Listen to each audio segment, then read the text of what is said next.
ओम हरये नमः। ओम नमः शिवाय।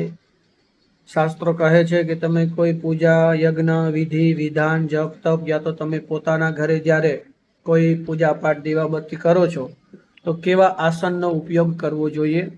तो कौशेयम कंबलम चैवम अजीनम पट्टमेव च दारुणम तालपत्रम वा आसनम परिकल्पयेत्।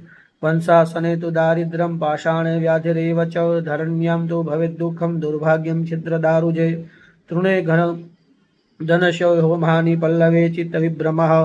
घोषकृन्मुन्मयं भिन्नं तथा पालाशपिप्पलां लोहबद्धं सदैवार्कं वर्जयादाशनं बुधः। मृगचर्मं प्रयत्नेन वर्जयेत् पुत्रवान् गृही। शास्त्रो कहे छे कोई पण यज्ञ पूजा में बेसता समये कुश, कंबल, मृगचर्म, व्याघचर्म અને રેશમ આ આસનને આપણે ઉપયોગ કરવું જોઈએ।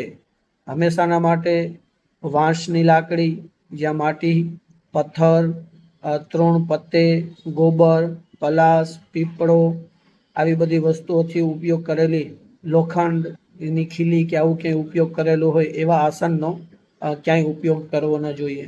તો ખાસ કરીને આપણે અત્યારના વર્તમાન સમયમાં બે આસનનો વધારે ઉપયોગ કરી શકીએ। એમાં એક દાભડાનું આસન, કુશ એટલે દાભડો, એક દાભડાનું આસન છે અને એક કંબલ છે એટલે કે ઊનનું આસન છે અને એક રેશમનું આસન છે। તો પૂજા કરતા સમયે આ આપણે આસનનો ઉપયોગ કરવો જોઈએ। અસ્તુ હરये નમઃ। ઓમ નમઃ શિવાય।